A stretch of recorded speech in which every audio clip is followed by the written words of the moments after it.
Alright, y'all, we back again with another review. This time we did the Stacy Keach, Cynthia Rothrock, who else? Paul Winfield classic, which we haven't actually done anything with Paul Winfield before. He's usually not in movies like this. Irresistible Force.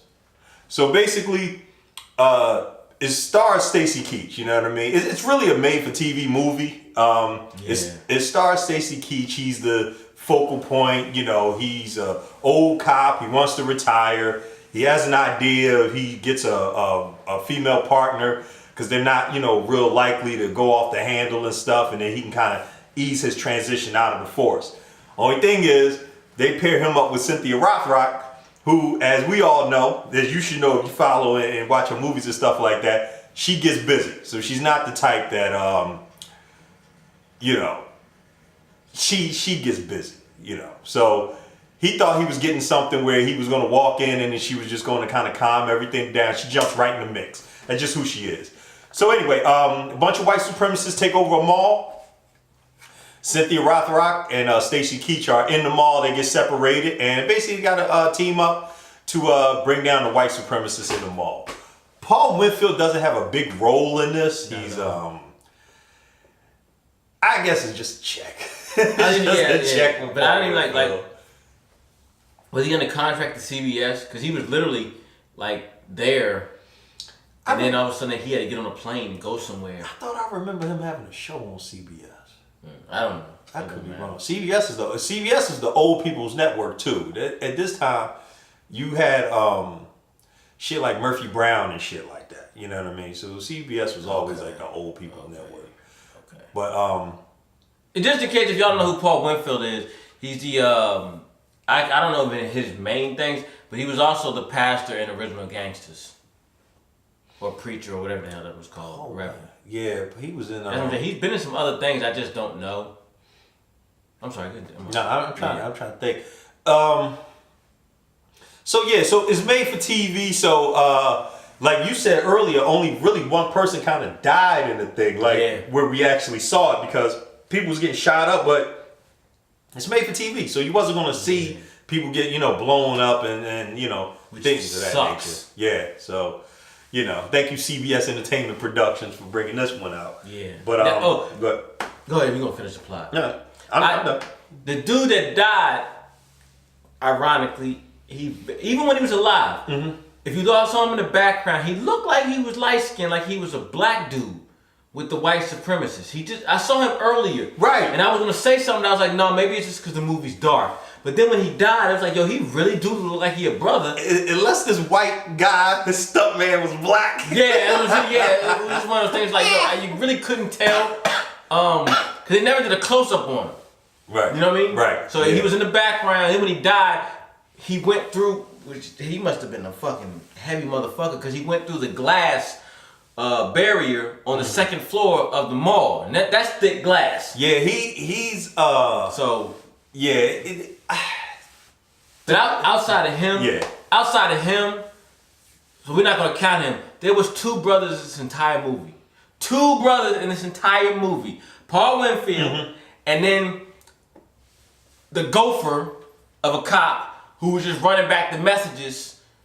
The lieutenant's on the phone. Yeah, What are you gonna do? But light skinned dude, and ironically, he was also the tallest motherfucker, so they had to shoot him differently. I don't know if you. This is another thing. This is a movie about white supremacists, but there was no white supremacy messages in this movie whatsoever. None. Like it never came across. None. They just wanted to rob the mall. I mean, free their free their brothers. Yeah. Free their brothers or whatever. Like they had no messages. Yeah, it was never like. I mean, I thought it was gonna be something where maybe they would say something to Paul Winfield, him being the man in charge, but they knocked that out way early. When Paul Winfield went on vacation, and they gave it to somebody. It was just it was literally just an action movie, which not really a terrible amount of action, and just slapped together a crew. It's okay, let's make them white supremacists. Yeah, because just throw them in some fatigue, right? And they can be white. And because, like I said, they didn't even use racial slang. Yeah. But here's the thing, though. Yeah. There was no black people in the movie for them to call. There were no Jews in this movie for them to be disrespected. Yeah. It was white on white crime, basically. it was a little bit of male chauvinism in the beginning, but that was more of like playful, flirtatious banter than it was real, you know. And, I mean, I'll be honest with you, I thought this movie sucked. I really did. I have seen so much better from Cynthia. And the fact that the whole movie took place within a 24-hour span, like, yo, this is a rush job. Like, are they trying to make, CBS trying to make money off of the whole martial arts thing? You know, it could be, because it's a CBS movie at the end of the day. It's not like, you know, it's like I can understand one of these other movies that they do with these producers. Those producers are going to be like, well, yeah, y'all know martial arts, right? Well, y'all handle that. Yeah, you know what I mean? Yeah, CBS is going to be like, well, we can't have to, don't shoot them, you know? Yeah. And you're going to get that. So, yeah, it wasn't a great movie. I think it was terrible. It was Mother's Day, so we had to kind of show love to, and that's another thing. It's hard finding a 90s female action movie that's not, well, Cynthia Rothrock. I guess you can do martial arts or whatever, but I'm trying to. Period. I mean, think about it. I mean, trying to go American. We looked. A little bit. Trust me, we looked. We had some other ideas that we were gonna go with, but we didn't. We couldn't get them in time. But outside, what's her name? Michelle. Yeah, that's what I'm saying. Michelle Yeoh. But we couldn't get a hand on those either. But outside of them two, I can't think of anybody from that time period, female-wise, that was kicking ass. And anything else that's available is damn near a porno. So you can't really use it. This ain't like A Review After Dark, so you can't use it. So, you know. A Review Uncut. Yeah, you know. Hey, A Review Uncut is only Russ, right? It's Russ in a circular table in the middle of the room. And he's sitting there smoking. He like, Paul Winfield's narrating tonight's A Review. So yeah, that's a good idea. But so it's hard to find them, man, and the choices aren't great. So Cynthia's always a go-to, because she delivers in all her movies, and she did her thing, and then she was getting there, she was fighting, she was doing all that. Maybe again because it was CBS, they was taking the dialogue had them taking a lot of shots and being disrespectful, I feel, and they weren't responding in kind, because like I told you, the boy in this joint, I'd have pimp sacked the shit out of him for some of the shit that he was saying. If y'all ever seen that movie, The Babadook, that boy needs to be killed. He needs to be slapped up, shot up, whatever. He was an annoying little fuck. But in the movie or the Babadook? In The Babadook. Okay. So he was always my number one. This nigga from this movie he's not number one yet. But he might not be, okay, how to put this? He's not number one in the sense of being annoying, but he's number one in the sense of priority. Because that little boy, the Babadook, he was still a real little boy. But this dude, you can look at him like, yeah, you kind of like a man, and then you can really whoop on him. He was talking a lot of stuff to where basically he's talking a lot of shit to where these kids are now and they don't get touched. Yeah. And I'm just saying, I feel Cynthia should have smacked the shit out of him, because he was being disrespectful to her, and she just saved him. Yep. Because he on some, my mom's died or my dad don't love me type shit. And his father got a happy ending out of the shit. Yeah. They got the hug or whatever. We know they ain't going to jail. You know what I mean? They ain't going to jail. What was his name? Who? The father? Yeah. Is it Devereaux? Oh, Del Vecchio. Del Vecchio. Yeah. Sleazy ass Del Vecchio. Yo, did Del Vecchio do Passenger 57? Because that is not a common name. Yeah, it was Sly Del Vecchio. No, but I'm saying is, did a real Del Vecchio do these two movies? Oh. Because that is not a common name. Del Vecchio is not a common name for anything. And yet here we have another Del Vecchio. Frank Del Vecchio. Who's in Sly Del Vecchio. And if this came out after Passenger 57, that's probably where they got that name. I think it came before. This was 91. Passenger 57 was 91, I think. Really? Yeah. Okay. I take that back then. Yeah, so I don't know. Might like you said, might be a producer that put the family name in this goddamn Del Vecchio. Yeah, this. So, highlight of this joint for me, there's a scene where Stacy Keach has to climb an elevator shaft, and it takes him. Not an elevator shaft. What man. was it? A trash chute. He had to climb a trash chute. And, well, I mean, it was big as an elevator shaft. He had to climb a trash chute. And it took him forever to do it. It did. And you could see the pain. It was the best acting of the movie. You could see pain in his face, and you could tell he was really contemplating things he's done in his life as he's climbing his trash chute. And that's what we did. We climbed this trash chute of a movie and brought y'all this review. This movie was bad. This movie was bad. Yeah, you trying to talk? This movie was bad. This was bad. I hope everybody who had a name at that time that was in this movie got a nice check, because outside of that, this shit was garbage. Yeah, it made no, like you said, the white supremacists, they had no message.